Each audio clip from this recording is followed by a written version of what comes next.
If I speak in Telugu, everybody will stop crying and start laughing. ఒకవేళ నేను తెలుగులో మాట్లాడితే అందరూ అడవటం మానేసి నవ్వుతారు. So I'll speak in English and brother will help us in translation. మరి అన్న ఇంగ్లీష్లో మాట్లాడతారు, నేను తెలుగులో చెప్తాను. So I am his eldest son, Emmanuel. మరి నా పేరు ఇమ్మానుయేలు, జేసీరావు గారి పెద్ద కుమారుడిని. And Titus is after me, is the brother after me. ఆ టైటస్ గారు ఉన్నారు, ఆయన రెండో ఆయన. And Joshua, my youngest brother, is on the way. మరి మా చిన్న తమ్ముడు జాషువా గారు మార్గంలో ఉన్నారు. And brother Daniel is also on the way. Sometime he'll reach. మరి డానీ కూడా మార్గంలో ఉన్నారు, కాసేపులో ఆయన వస్తారు ఇక్కడికి. And my sister Hepzibah is in Hyderabad. మా సహోదరి హెప్సిబా గారు హైదరాబాద్లో ఉన్నారు. And and we travel a lot. మరి మేము ఎక్కువగా ప్రయాణిస్తుంటాం. But nobody can beat, none of us can beat daddy in the travels. మరి మా తండ్రి గారు ప్రయాణించేంత ప్రయాణం మేము ఎవరు చేయలేం. Because he is coming one day and the next day is packing and then going somewhere else. మరి ఒక రోజు ఇంటికి వస్తారు, మరుసటి రోజే వేరే చోటుకు ప్రయాణం వెళ్ళిపోతుంటారు. It is very difficult to keep track as to when he is coming and when he is going. ఆయన ఎప్పుడు వస్తారు, ఎప్పుడు వెళ్తారు, అదంతా గమనించడం చాలా కష్టం. So and in one of his trips he is now here. మరి ఈ ప్రయాణాల్లో ఒకసారి ఒక ట్రిప్లో ఆయన వైజాగ్ వచ్చారు. In this last trip on this planet. మరి ఇదే మరి ఆఖరి ప్రయాణం ట్రిప్ ఆయనకి. I came to Visakhapatnam with my atta, his sister, some years ago. మరి కొన్ని సంవత్సరాల క్రితం మా అత్తగారు అంటే ఆయన యొక్క చెల్లెలతో పాటు వైజాగ్ వచ్చాను. And after that I'm coming here for the first time for this occasion. మరి ఆ తర్వాత మళ్ళీ ఈ సందర్భం కోసం ఇక్కడికి రావటం. So as they say, God's ways are mysterious. మరి దేవుని మార్గాలు మరి ఆశ్చర్యం కల్పిస్తుంటాయి. And before I start, I'd like to thank all the elders, brothers, and all of you for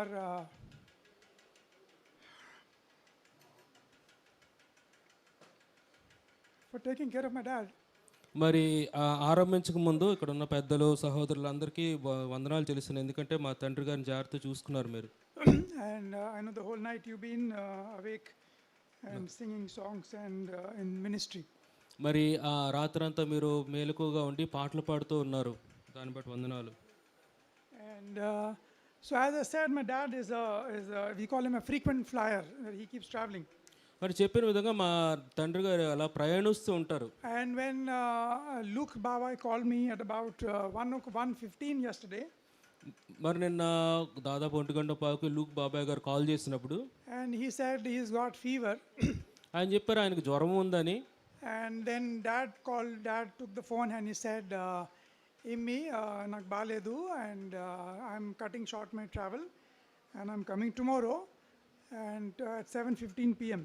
ఆయన ఏమన్నారంటే, ఇమ్మి మరి నాకు అనారోగ్యంగా ఉంది కాబట్టి నేను ప్రయాణం మార్చుకొని రేపు దాదాపు 7:15 కల్లా ఢిల్లీ వచ్చేస్తానన్నారు.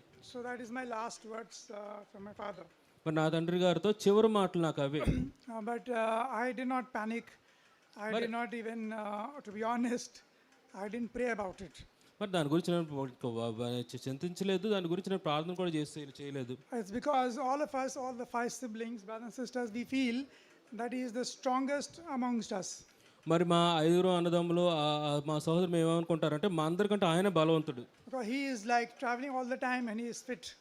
మరి He's fit, he's healthy. మరి ఆయన చాలా ఆరోగ్యంగా ఉన్నారు అని మేము అనుకుంటాం. He got attacked by corona twice. ఆయనకి 2 సార్లు కరోనా వచ్చింది. And he came out of it with no side effects. మరి ఎటువంటి సైడ్ ఎఫెక్ట్స్ లేకుండా ఆయన కరోనా నుంచి బయటపడ్డారు, స్వస్థ. And he is running with a pacemaker in his heart. ఆయన హృదయం మరి గుండె దగ్గర పేస్ మేకర్ కూడా పెట్టారు. And he is very active. ఆయన చాలా మరి చురుగ్గా ఉండే వ్యక్తి. Except for his weight, which becomes a little difficult for him to move, the rest of him and his voice, you all know, is very strong and powerful. మరి మీ అందరికీ తెలుసు, కొద్దిగా బరువు ఉన్నారు, కొద్దిగా నడవటం కష్టం, కానీ ఆయన స్వరము అది ఎంత పెద్దదో మీ అందరికీ తెలుసు. So a lot of people say that I look like him. చాలా మంది అంటారు నేను ఆయనలాగా ఉంటానని. But his voice we have not inherited. కానీ ఆయన స్వరం అయితే రాలేదు నాకు. So my voice is like, as you can hear, the way it is. మరి ఇప్పుడు మీరు వింటున్నట్టే నా స్వరం ఇలా ఉంటుంది. And a lot of people from the security guard, when I call, they say, good morning ma'am. సెక్యూరిటీ గార్డులు ఎవరైనా కాల్ చేసి గుడ్ మార్నింగ్ మేడం అంటారు. So that's how my voice is. నా స్వరం అలాగ ఉంటుంది. మరి very unlike my father. మరి మా తండ్రి గారు లాగా ఉండదు. So I was saying that he was very strong and healthy. మరి ఆయన చాలా మరి బలంగా ఉంటారు, చాలా ఆరోగ్యంగా ఉంటారు. But God's in His own mysterious way and His manifold wisdom chose the 7th of April to 2026 to take him. మరి దేవుడు తన జ్ఞానం ప్రకారము ఆయన సమయంలో మరి 7వ తారీఖు ఏప్రిల్ మరి ఆయన తీసుకుని వెళ్ళిపోయి ఉన్నారు. And after many travels around the globe, he is resting here. మరి ప్రపంచంలో ఎన్నో ప్రదేశాలకు ప్రయాణించిన తర్వాత ఆయన ఇక్కడ విశ్రాంతి తీసుకుంటున్నారు. And he was planning in the month of May and June also. మరి మే నెలలో జూన్ నెలలో కూడా ఆయన పరిచర్య కోసం మరి ప్రణాళికలు వేసుకున్నారు. And his calendar is very busy. ఆయన క్యాలెండర్ చూస్తే చాలా మరి బిజీగా ఉంటుంది అది. And we also felt that at 85 not many people are not many people are active like him. మరి మేము చూస్తాం కదా 85 అంటే 80 సంవత్సరాలప్పుడు ఇంత చురుగ్గా ఎవరు ఉండరు. In fact, in June he would have been 86. అంటే బతుకుంటే ఈ జూన్కి ఆయన 86కి వచ్చిండేవాళ్ళు. So we felt that his movements in his traveling keeps him fit and healthy. కాబట్టి ఆయన ప్రయాణించే విధానం చూసి ఆయన మంచి ఆరోగ్యంగా ఉన్నారు, ఫిట్గా ఉన్నారు అనుకున్నాం. And when he is with people like you, he gets energized. మరి మీకు ఇలాంటి ప్రజల మధ్య ఆయన ఉన్నప్పుడు ఆయన ఎంతో మరి బలవంతుడు, శక్తి వచ్చేస్తుంది ఆయనకి. So anyway, we could not stop him, but we were happy about that. మరి మేము ఆయన్ని వెళ్లకుండా ఆపలేము, కానీ దాన్ని బట్టి మేము చాలా సంతోషిస్తున్నాం. So he, but as I said, God chose to take him on that particular day, yesterday. మరి ఇంకా దేవుని యొక్క ఉద్దేశం, దేవుడు ఆ దినాన్న ఆయన తీసుకెళ్ళిపోవటం అది ఆయన ఎన్నుకున్నది. And you're privileged, as brother said, that you hear the last messages from him in this maybe hall, I don't know, in this hall he spoke? Okay, in this upper hall he spoke, and you are privileged, those of you who could attend, to hear his last messages. మరి ఆయన చెప్పిన వర్తమానాల్లో చివరి వర్తమానాలు పై హాల్లో విన్నాం మనం దాన్ని. మరి ఆ యొక్క మరి ధనిలు మనం అంటే we got that privilege. And I don't know how many times you heard his messages.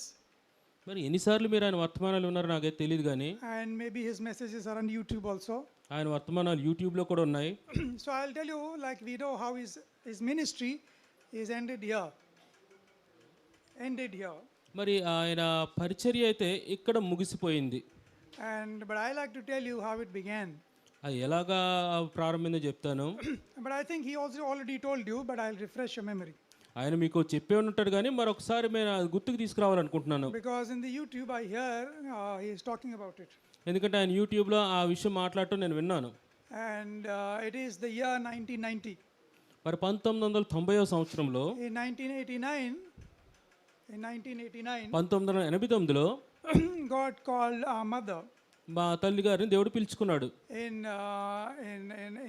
a very tragic accident, train accident. మరి అంత బాధాకరమైన ట్రైన్ ప్రమాదంలో పిలుచుకున్నాడు ప్రభు. So after that, and the next year, మరి ఆ మరుసటి సంవత్సరం just to change of location, other things, Dad decided to send me and Titus to south.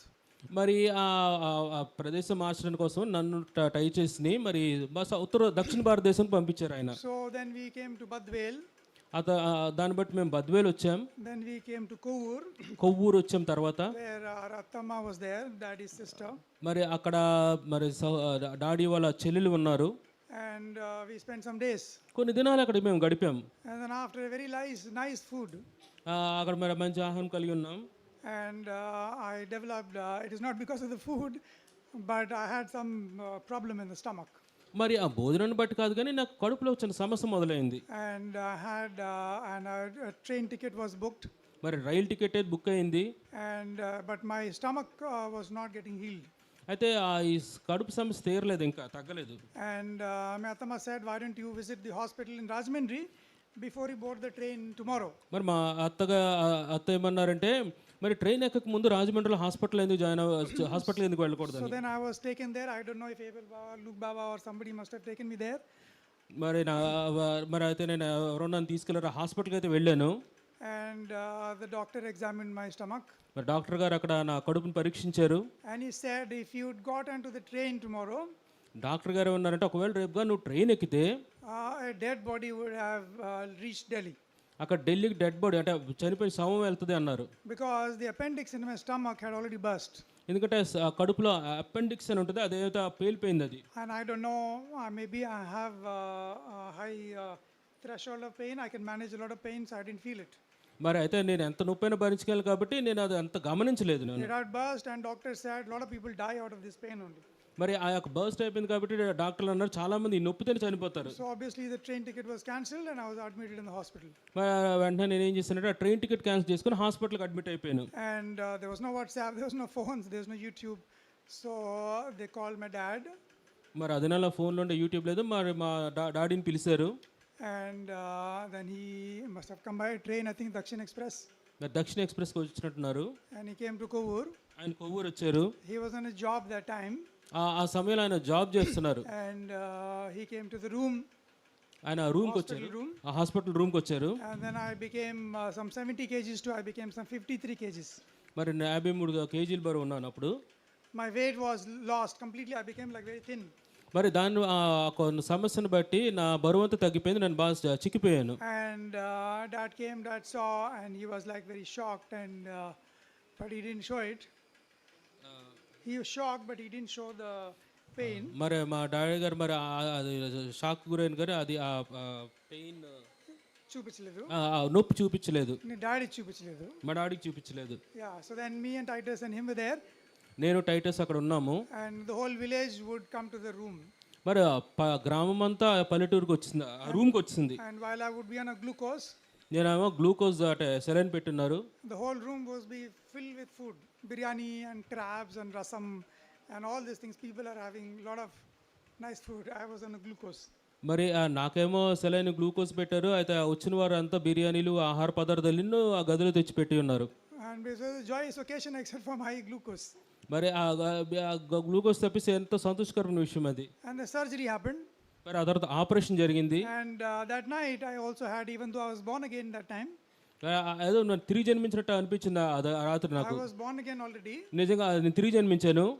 before. దాని ముందు తిరిగి జన్మించాను. But that night, కానీ ఆ రాత్రి when I was alone in the hospital, and I was not sure will I make it to the next day. మరి మరుసటి రోజు వెళ్తాను లేదో నాకు తెలియదు మరి. But I committed myself to God. అయితే నా దేవునికి నన్ను నేను అప్పచెప్పుకున్నాను. Not sure if I will make it to the next day or not. That's why I committed myself afresh. కాబట్టి నేను దేవునికి ఏ విధంగా సమర్పించుకున్నట్టు వచ్చేదానికి మరి వెళ్తానో లేదో నాకు తెలియదు. But God's plan, in His own way, He healed me. అయితే దేవునికి తన సొంత ప్రణాళికలు అయితే ఉన్నాయి. But if you remember, the point I was trying to say is Dad's ministry of beginning. అంటే నేను ఏం చెప్తానంటే మా డాడీ యొక్క పరిచర్య ప్రారంభ దినాలు. So he came to the room and he spent a lot of time. మరి ఆయన రూమ్కి వచ్చారు, చాలాసేపు రూమ్లో గడిపారు. But a lot of people in the villages, you would call him and he would go and minister the word. అయితే అనేక మంది ఆ గ్రామాల నుంచి వచ్చిన వాళ్ళు ఆయన పిలిచేవాళ్ళు, ఆయన వాళ్ళ దగ్గరికి వెళ్ళి మరి వాక్యం చెప్తుండేవాళ్ళు. And then that is when I think where he started ministering more and more in neighboring villages. నేను అనుకుంటాను, అప్పటి నుంచి అనుకుంటాను ఆ చుట్టుపక్కల గ్రామాల్లో మరెక్కువగా ఆయన పరిచయం చేశారు.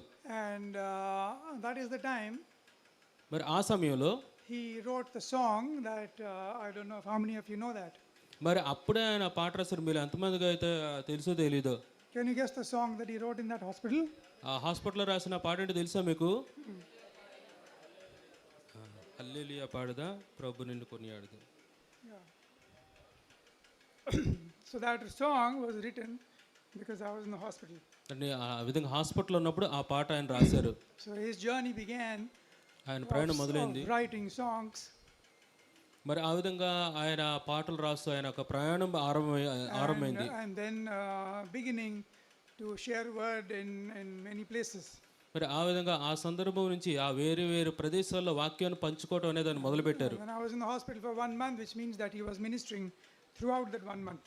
మరి ఒక నెల రోజులు హాస్పిటల్లో ఉన్నాను. ఆ నెల రోజులు ఆ చుట్టుపక్కల ప్రదేశాలంతా ఆయన వాక్యం చెప్తుండేవాళ్ళు. And when he came back to Delhi, ఆ తర్వాత ఢిల్లీకి వచ్చిన తర్వాత after some time, కొంతకాలం అయిన తర్వాత, and we were all studying in college. అప్పుడు మేమంతా కాలేజీలో చదువుకుంటున్నాం. None of us were working seriously. None of us didn't have a proper job. మరి మేమెవరు మాకు అక్కడ సరైన ఉద్యోగాలు లేవు, సరిగా జాబ్ చేయట్లేదు మేము అప్పుడు. We were studying. మేమంతా చదువుకుంటున్నాం.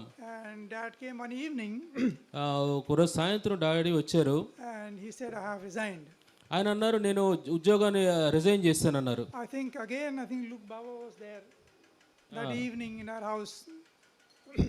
ఆ సాయంత్రం పూట ఒక సహోదరుడు కూడా ఉన్నారు. And I remember that, and he hugged. I think Luke Baba hugged Dad. దానిలో లూక్ బావ కూడా ఆయన మా డాడీని ఎంతో హత్తుకున్నారు ఆ సాయంత్రం. So that is how his ministry began. ఆ విధంగా ఆయన పరిచర్య మొదలైంది. He resigned his job in faith, not knowing what is going to happen, how is his 5 children going to manage their lives.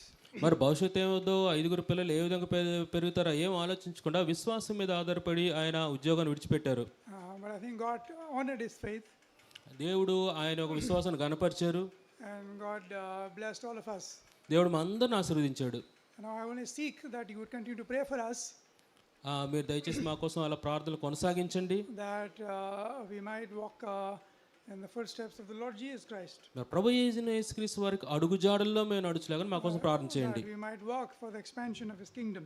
ఆయన రాజ్య విస్తరణ నిమిత్తం మేము ఆ విధంగా పనిచేయలాగా ప్రార్థన చేయండి. And even this 2-3 days, ఈ 2-3 దినాల్లో కూడా that every aspect of this ministry might be done according to the will of God and according to his order and for his glory. ఆయన చిత్త ప్రకారం ఆయన మార్గంలో ఆయన మహిమార్థమై పరిచర్య జరగాలని ప్రార్థన చేయండి. And before I end, I'll just like to, because it's being streamed, I'll just like to say what we know of the next 2 days. మరి ఏం చెప్తున్నట్టే ఏం జరుగుతుందో వచ్చే 2 దినాల్లో మాకు, Because many people are asking and very sincerely what is going to happen. ఎందుకంటే అనేకమైన ఎంతోమంది అడుగుతున్నారు వచ్చే 2 దినాల్లో ఎక్కడ ఉంటారు ఏమిటి అని, ఏ ప్రోగ్రామ్స్ అని అడుగుతున్నారు. First, I'd like to apologize for the time we took last night to arrive at the decision to go to Hebron and then to Delhi. మరి గత రాత్రి మరి ఒక నిర్ణయం తీసుకోవడంలో కొద్దిగా జాప్యం జరిగింది. అంటే హైదరాబాద్ వెళ్ళాలి, ఆ తర్వాత ఢిల్లీ వెళ్ళాలి, దాని నిమిషం జాప్యం జరిగింది, కొద్దిగా క్షమించండి. So after the 5 of us, the brothers and sisters, we discussed and then prayed. మరి We arrived at this thing. మరి మా సహోదరులు సహోదరి మేము ప్రార్థన చేసిన తర్వాత ఈ నిర్ణయానికి వచ్చి ఉన్నాం. So I'd like to thank you for the patience that you have shown for that. మరి మీరు మా కోసం చూపించిన ఓర్పుని బట్టి మీకు వందనాలు. So I'll tell you what I know and then maybe brothers can give more details. మరి సహోదరులు ఇంకా మీకు ఎక్కువ విషయాలు చెప్తారు, డీటెయిల్స్ ఇస్తారు. That we are aiming to take, I'll just tell you, I don't like the word body. మరి మేము తీసుకెళ్ళాలనుకుంటే, అంటే బాడీ అంటే నాకు ఇష్టం లేదు. I don't know, that's my personal thinking. Maybe you can call him the mortal remains of my father. మరి మా తండ్రి గారి భౌతిక ఖాయమని అంటున్నాం. That we take them to Hebron, to Hyderabad in the evening flight. మరి ఈవినింగ్ ఫ్లైట్లో హైదరాబాద్ హెబ్రోన్ తీసుకెళ్తాం. And those arrangements are being made to make them happen. మరి దానికోసం ఏర్పాట్లు జరుగుతున్నాయి. And whenever it reaches maybe 9:30 approximate to that is when people in Hebron can have a chance to see him and also have a service from tonight onwards. మరి ఒక 9:30 ఆ టైంలో హెబ్రోన్కి వెళ్ళిన తర్వాత అక్కడ ఉన్న ప్రజలకు, విశ్వాసులు కూడా చూడడానికి, అక్కడ కూడా సర్వీస్ జరగడానికి మరి అవకాశం ఉంటుంది. And the whole of tomorrow also. మరి రేపంతా అక్కడ హెబ్రోన్లోనే ఉంటారు. And then Friday till afternoon. మరి శుక్రవారం కూడా మధ్యాహ్నం దాకా హెబ్రోన్లోనే ఉంటారు. And the evening flight has not been booked yet. Once we book the exact flight details, then we will know when we have to move the mortal remains from the compound to the airport. So we don't know the exact flight details as of now. మరి హెబ్రోన్ నుంచి ఢిల్లీకి వెళ్ళే ఆ flight ఇంకా book అవ్వలేదు, దాని exact details అయితే తెలియదు. But we'll work it out and then please bear with us and follow whoever you follow for the exact details. అయితే దయచేసి మీరు గమనిస్తుండండి. మేము ఆ ఫ్లైట్ బుక్ అవ్వగానే మేము మీకు ఆ విషయాలు అందజేస్తాం. And then we like to take him to Delhi. ఆ తర్వాత మేము ఢిల్లీకి తీసుకెళ్ళాలనుకుంటున్నాం. And then the plan is to keep him in the mortuary on Delhi on Friday night. మరి ఫ్రైడే నైట్, శుక్రవారం నైట్ ఢిల్లీలో మార్చిలో ఉంచాలనుకుంటున్నాం. And on Saturday morning. తర్వాత శనివారం ఉదయాన్న. And unfortunately we don't have places like this in Delhi.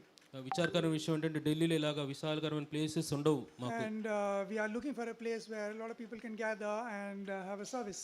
మరి అనేక మంది వచ్చి ఈ కార్యక్రమం చూచలాగా ఒక మంచి ప్రదేశాన్ని మేము వెతుకుతున్నాం. So it's still brothers are sitting as we speak now to organize those things. ఒక సహోదరులు అక్కడ ఈ ప్రదేశాలన్నింటినీ వెతుకుతున్నారు, చూస్తున్నారు. And those details also will be given for those who are watching on YouTube. మరి ఎవరైతే యూట్యూబ్లో చూస్తారో ఆ వివరాలన్నీ మేము చెప్తాం. So please wait for confirmed official duty details. కాబట్టి అఫీషియల్గా మేము ఆ విషయాలు చెప్పే వరకు దయచేసి వేచి ఉండండి. And our desire, and I think our father's desire was him that he be buried in Delhi. మరి మా తండ్రి గారి యొక్క ఆశ, మా ఆశ ఏంటంటే ఢిల్లీలో పాతి పెట్టాలని. Because in Delhi is where my mother is also buried. ఎందుకంటే ఢిల్లీలో మా తల్లిగారిని కూడా పాతి పెట్టారు. And we believe that the same grave can be used for my father. మేము అనుకుంటాము అదే ఒక సమాధిలో మా తండ్రి గారిని కూడా పెట్టొచ్చని. That is also, the brothers have gone there to confirm that.